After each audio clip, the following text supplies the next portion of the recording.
ನಮಸ್ಕಾರ, ನೀವು ನೋಡ್ತಿದ್ದೀರಾ ಸ್ಪೀಡ್ ನ್ಯೂಸ್ ಕನ್ನಡ. ನಾನು ಪ್ರಿಯಾ ಸೋಮೇಶ್. ಇನ್ನು ಈ ನಾಯಕರಿಗೆ ಸಿಕ್ಕಿಲ್ಲ ಯಾವುದೇ ಖಾತೆ. ಕೊನೆ ಗಳಿಗೆಯಲ್ಲಿ ಎಲ್ಲ ಚೇಂಜ್ ಆಗಿದೆ.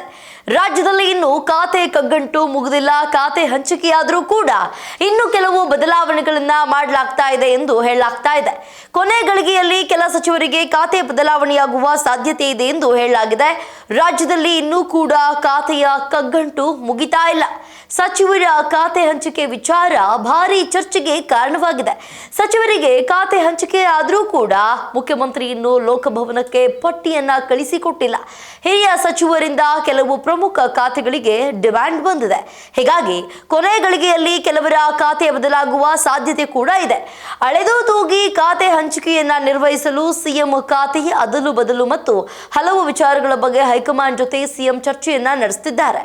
ಖಾತೆ ಹಂಚಿಕೆ ಪ್ರಕ್ರಿಯೆ ಎಚ್ಚರಿಕೆಯಿಂದ ನಡೆಯುತ್ತಿದೆ. ಕೆಲವು ಅಸಮಾಧಾನಿತರನ್ನ ತಣಿಸುವ ಕೆಲಸ ಕೂಡ ಶುರುವಾಗಿದೆ. ರಾಜ್ಯ ರಾಜಕೀಯದಲ್ಲಿ ಹಿರಿಯ ಸಚಿವರು ಕೆಲವು ಪ್ರಮುಖ ಇಲಾಖೆಗಳನ್ನ ಬಯಸುತ್ತಿದ್ದಾರೆ.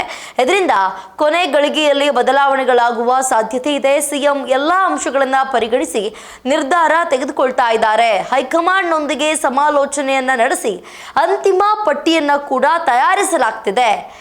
ಚೆಲುವರಾಯಸ್ವಾಮಿ, ಬಾಲಕೃಷ್ಣ, ಮುನಿಯಪ್ಪ, ಸಂತೋಷ್ ಲಾಡ್, ಬಸವಂತಪ್ಪ, ಮಧು ಬಂಗಾರಪ್ಪ, ರಾಯರೆಡ್ಡಿ, ಹಾಗೆ ಜಮೀರ್ ಅಹಮದ್ ಖಾನ್, ಯುಟಿ ಖಾದರ್, ಲಕ್ಷ್ಮಣ್ ಸವದಿ, ಅಜಯ್ ಸಿಂಗ್, ಎಸ್ ಮಲ್ಲಿಕಾರ್ಜುನ್, ರಿಜ್ವಾನ್, ಶಿವರಾಜ್ ತಂಗಡಗಿ, ಪುಟ್ರಂಗ ಶೆಟ್ಟಿ, ಶಿವಲಿಂಗೇಗೌಡ, ಅಬಕಾರಿ. ಇದಲ್ಲದೆ ಶಿವರಾಜ್ ತಂಗಡಗಿ ಅವರಿಗೆ ಹಿಂದುಳಿದ ವರ್ಗ ಮತ್ತು ಕನ್ನಡ ಸಂಸ್ಕೃತಿ ಖಾತೆ ಸಿಗುವ ಸಾಧ್ಯತೆ ಕೂಡ ಇದೆ.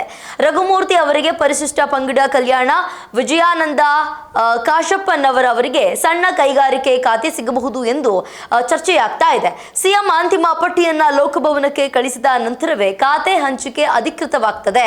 ಹಿರಿಯ ಸಚಿವರ ಆಸಕ್ತಿ ಮತ್ತು ಹೈಕಮಾಂಡ್ ಸಲಹೆಗಳನ್ನ ಪರಿಗಣಿಸಿ ನಿರ್ಧಾರವಾಗಲಿದೆ. ಒಟ್ಟಾರೆ ಖಾತೆ ಹಂಚಿಕೆ ವಿಚಾರದಲ್ಲಿ ಸಿಎಂ ಲೋಕಭವನಕ್ಕೆ ಪಟ್ಟಿ ಕಳಿಸಿಲ್ಲ. ಹಿರಿಯ ಸಚಿವರಿಂದ ಪ್ರಮುಖ ಖಾತೆಗಳಿಗೆ ಡಿಮ್ಯಾಂಡ್ ಬಂದಿದೆ. ಕೊನೆ ಗಳಿಗೆಯಲ್ಲಿ ಬದಲಾವಣೆ ಸಾಧ್ಯತೆ ಕೂಡ ಇದೆ. ನಾಗೇಂದ್ರ ಮತ್ತು ನರೇಂದ್ರ ಸ್ವಾಮಿ ಅವರ ಖಾತೆ ಇನ್ನೂ ನಿಗದಿಯಾಗಿಲ್ಲ. ಅಂತಿಮ ನಿರ್ಧಾರ ಶೀಘ್ರದಲ್ಲೇ ಆಗುವ ನಿರೀಕ್ಷೆ ಕೂಡ ಇದೆ. ಇದಾಗಿತ್ತು ಇವತ್ತಿನ ವಿಶೇಷ. ನೋಡ್ತಾ ಇರಿ ಸ್ಪೀಡ್ ನ್ಯೂಸ್ ಕನ್ನಡ. ಸುದ್ದಿ ನಿಮ್ಮದು, ವೇಗ ನಮ್ಮದು.